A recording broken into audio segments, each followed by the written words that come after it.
নমস্কার শ্রোতা বন্ধুরা, প্রত্যাশা অনুষ্ঠানে আপনাদের সবাইকে স্বাগত জানাই।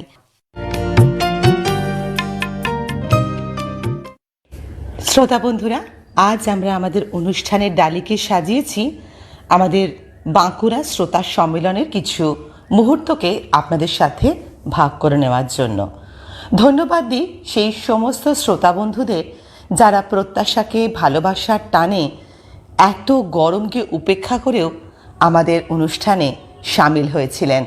ধন্যবাদ দিই যারা দূর দূরান্ত থেকে এসেছিলেন, বাঁকুড়া থেকে, বর্ধমান থেকে এবং দুর্গাপুর থেকে যে সমস্ত শ্রোতাবৃন্দ আমাদের অনুষ্ঠানে অংশগ্রহণ করতে এসেছিলেন তাদেরকে জানাই আমাদের আন্তরিক শুভেচ্ছা, ধন্যবাদ এবং কৃতজ্ঞতা। এবং তার সঙ্গে সঙ্গে ধন্যবাদ জানাই আরও সমস্ত শ্রোতাবন্ধু যারা বাঁকুড়া এবং তার আশেপাশের অঞ্চল থেকে আমাদের অনুষ্ঠানে এসেছিলেন। আজ আসুন আমরা কিছুক্ষণ সময় শুনে নিই কেন তাদের প্রত্যাশা অনুষ্ঠান ভালো লাগে। আমার নাম ভানুমতি মোদক, সবাই চিনে থাকবে কম বেশি। অযোধ্যা থেকে আসছি। প্রত্যাশা একটি সচেতনামূলক অনুষ্ঠান। প্রত্যাশা আমার এত ভালো লাগে। আমি যখন অপারেশন হয়েছিলাম রিসেন্ট 14ই মার্চ, দিনটা ছিল বেশ মনে আসছে না, বৃহস্পতিবার, আর রিসেন্ট হসপিটাল থেকে এসে শনিবার পড়েছে। আমার মেয়ে আমার ফোন রেখে দিয়েছে, অ্যাপ টোটালি বন্ধ, মেয়ের বাড়ি থেকে রেডিও নিয়ে যায়নি। সেদিনে চোখে কামবার জন্য আমি কি ছটফট করেছিলাম। আর প্রত্যাশা আমাদের দিগন্ত খুলে দিয়েছে। এখন নারীরা পাচ্ছে অনেক কিছু ফেসিলিটি। পুরুষরা এখন কিন্তু নারীদিকে সব ভয় করছে, কেন নারীরা তো এখন নিজে নিজে সব কিছু ভালো মন্দ করে আগিয়ে আসতে শিখেছে। কিছুদিন আগে আমাদের বড়জোড়ার এক দাদা, নামটা মিডিয়াতে বলছি না, তার দ্বিতীয় পর্ব আমি শুনলাম, সচেতনামূলক নাটক। কি দোষ হয়েছে তাকে? যদি সেই নামটা মনে পড়ছে না, বাবা বলেই ডেকেছে, বলছে মজাই তুমি আমার কারিগর, তুমি আমার বাবা বলবে, এইভাবে তাকে তাড়িয়ে দিয়েছিল। কিন্তু সেই চোখের জল ফেলে বেরিয়ে চলে এসেছিল। পরে একদিন ভালো সার্ভিস করে সেই বৃদ্ধ তার বাবা মাকে, এই ছেলেরা সন্তানরা কেউ দেখে নাই, তখন বলল যে কৌশিক, তোমাকে তো আমি খুব ভুল করে তাড়িয়ে দিয়েছিলাম, আমার ছেলেরা কেউ মদ খাচ্ছে, কেউ ড্রিঙ্ক, যাক তুমি আমার ভুলটাকে তুমি আমাদের ধরিয়ে দিলে। এই হলো নাটক। নাটক শুনলে শুধু সময় কাটানোর জন্য নয়, আমার মনে হয় শিক্ষার জন্য প্রত্যাশা এই নাটক নিয়ে এসছে।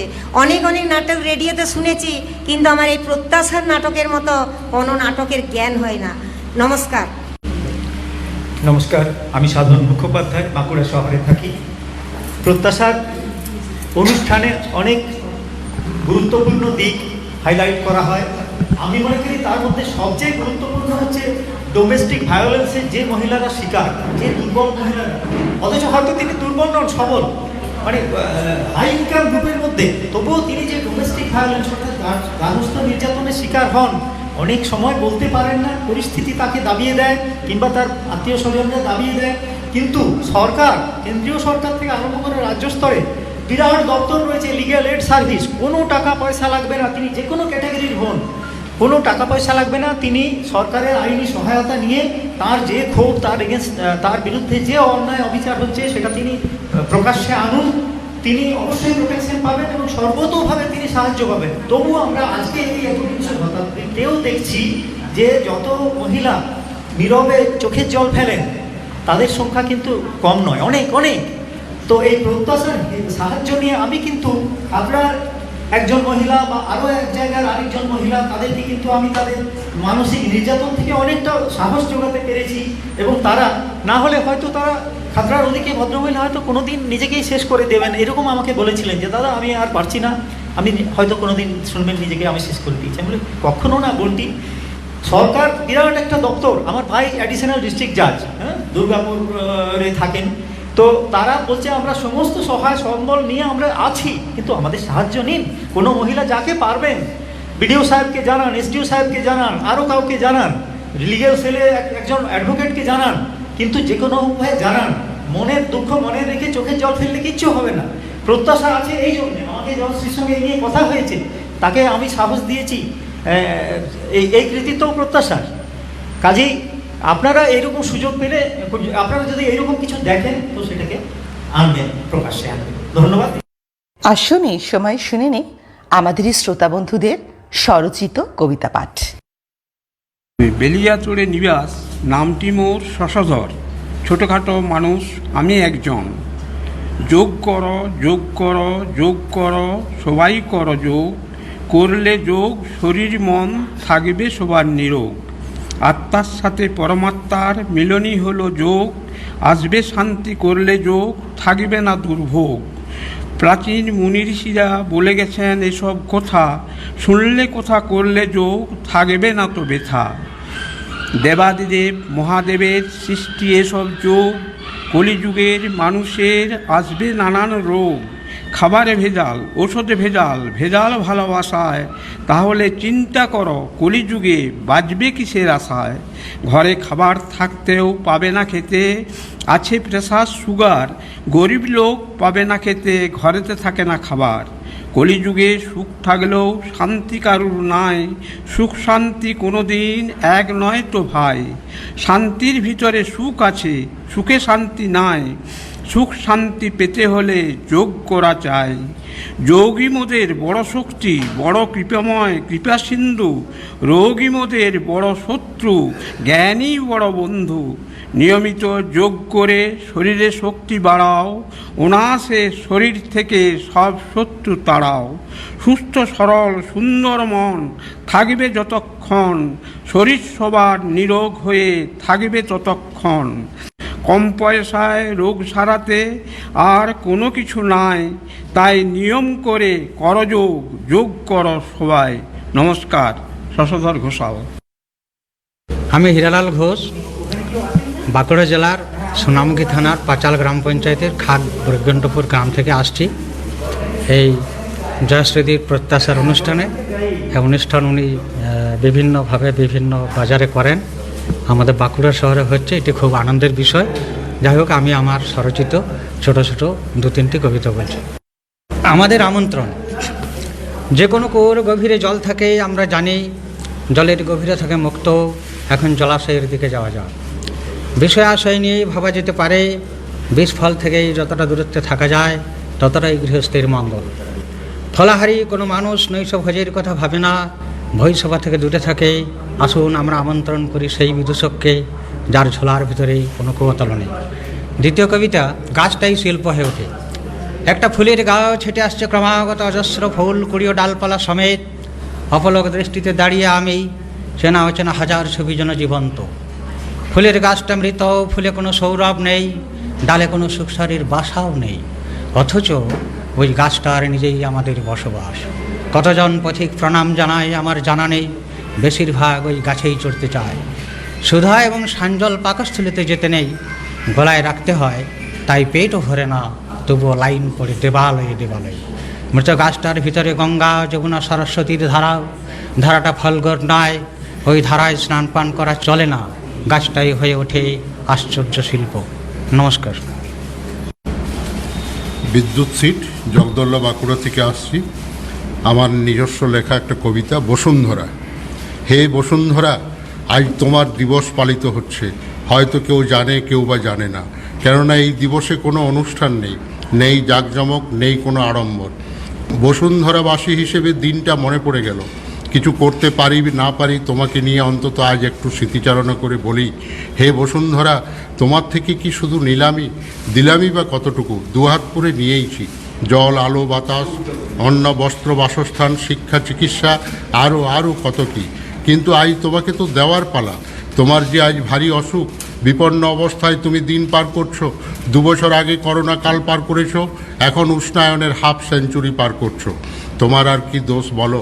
লোভী ও হিংস্র দানবের কবলে পড়ে আজ বিদ্ধ উন্মত্ত এই বসুন্ধরা, তাই আজ এত ক্রুদ্ধ। দাওয়ানলের মতো ছড়িয়ে পড়েছ তাপদাহ। উন্নত দুনিয়ার দেশগুলোর শাসকেরা, তোমরা কি ভেবেছো রেহাই পাবে? ধনী থেকে ধনীতম দেশও কি বাদ যাবে? ধনী হওয়ার আশায় বুক বেঁধেছ যে দেশ, সবুজের ধ্বংস, গ্রিন হাউস গ্যাসের নির্গমন, প্লাস্টিকের প্রসার, এই বর্জ্যের ব্যাপ্তি ঘটাচ্ছ। জল, জমি, জঙ্গল, পাহাড়, পর্বত, নদী, সমুদ্র শুধু মুনাফার স্বার্থে করে চলেছ কলুষিত। উন্নয়ন উন্নয়ন আর উন্নয়ন। কার উন্নয়ন, কিসের উন্নয়ন, কাদের স্বার্থে উন্নয়ন? বসুন্ধরাকেই যদি ধ্বংস করে দাও তাহলে মানব সমাজ টিকবে কী করে? সাম্রাজ্যবাদী ও ফ্যাসিবাদী শাসক গোষ্ঠী এদেশ দখল ওদেশ দখল বাজার দখলের লড়াইতে যুদ্ধ উন্মাদনায় মত্ত নিত্য নতুন যুদ্ধাস্ত্র ক্ষেপণাস্ত্র পারমাণবিক অস্ত্রে সজ্জিত। ভূপৃষ্ঠ সমুদ্রপৃষ্ঠ বনাঞ্চল কোনটা বাদ আছে? সর্বত্রই পরীক্ষাগার বানিয়ে দিয়েছ। দেশে দেশে যুদ্ধাতঙ্কের হুঙ্কার হুমকি, খণ্ড যুদ্ধ, আঞ্চলিক যুদ্ধ লেগেই আছে। প্রাকৃতিক পরিবেশ, জীব বৈচিত্র্য, প্রাণীকুল, উদ্ভিদ জগৎ, জলাশয় সব যেন দূষণের সমাহারে সমাহিত। তাই বসুন্ধরা, তুমি এর থেকে মুক্ত হবে কি করে? জীবকুলের শ্রেষ্ঠ মানুষ, সেই মানুষই যদি না বোঝে। নমস্কার। নমস্কার, আমি বর্ধমান থেকে আসছি, করবী রায়। আমি আমার নিজের লেখা একটি কবিতা আবৃত্তি করার চেষ্টা করছি। বর্তমানে যে আমরা বৃক্ষ নিধন এবং সমাজ নিধনের যে যজ্ঞে আমরা সামিল হয়েছি, তাই নিয়ে আমার একটি কবিতা, যে উদ্ভিদেরা কিভাবে আমাদের এই কর্মকাণ্ডকে কি চোখে দেখছে, তাই নিয়ে একটি কবিতার নতুন অঙ্ক। আগামীতে আমাদের কি পরিস্থিতি হবে তাই নিয়ে। অনন্ত আকাশের নিচে মাথা উঁচু করে দাঁড়িয়ে রয়েছ তুমি, দিনের পর দিন, বছরের পর বছর। আলো অন্ধকারে এদিকে ওদিকে উঁকি দিয়ে দেখেছ আমাদের কালো হাতে আঁকা আলপনা। বাতাসের শোঁ শব্দে কান পেতে শুনেছ মনুষ্যত্ব হত্যার নির্মম ষড়যন্ত্রের কথা। পৃথ্বীর ঘূর্ণনে সমাজ চলছে, মানুষও ছুটছে, টিক টিক করে তাল মিলিয়ে এগিয়ে চলেছে ঘড়ির কাঁটা। সবাই বড় ব্যস্ত, আর তুমি অস্ফুট চিৎকারে বলেছ, না, ছন্দময় জীবনকে এলোমেলো আলো ছায়ার লুকোচুরিতে তোমরা হারিয়ে দিও না। চাপা আশঙ্কায় থরথর করে কেঁপেছ আর ডাক দিয়েছ নূতন পথে চলবার। শুনিয়েছ পৃথিবীর বাতাস বার্তা বয়ে এনেছে নূতন অঙ্ক শুরুর। নমস্কার। শ্রোতা বন্ধুরা, এই সময় আমরা আমাদের অনুষ্ঠান শেষ করব আমাদেরই এক শ্রোতা বন্ধুর গাওয়া গানের মাধ্যমে। আলপনা কর্মকার, অযোধ্যা, বাঁকুড়া। যদি কাগজে লেখো না, কাগজ ছিঁড়ে যাবে। পাথরে লেখো না, পাথর ক্ষয়ে যাবে। হৃদয়ে লেখো না, সে নাম রয়ে যাবে। যদি কাগজে লেখো না, হৃদয় আছে যার সেই তো ভালোবাসে প্রতিটি মানুষের জীবনে প্রেম আসে। হৃদয় আছে যার সেই তো ভালোবাসে প্রতিটি মানুষের জীবনে প্রেম আসে। কেউ কি ভেবেছিল শ্যামকে ভালোবেসে রাধার ভালোবাসা কাহিনী হয়ে রবে। হৃদয়ে লেখো না, সে নাম রয়ে যাবে। যদি কাগজে লেখো না, কাগজ ছিঁড়ে যাবে। পাথরে লেখো না, পাথর হয়ে যাবে। হৃদয়ে লেখো না, সে নাম রয়ে যাবে। যদি কাগজে লেখো না। শ্রোতা বন্ধুরা, আজ আমাদের সময় একদম শেষ। শুনতে ভুলবেন না প্রতি বুধবার ও শনিবার ঠিক দুপুর 2:05 আপনাদের পছন্দের অনুষ্ঠান প্রত্যাশা। শুনতে থাকুন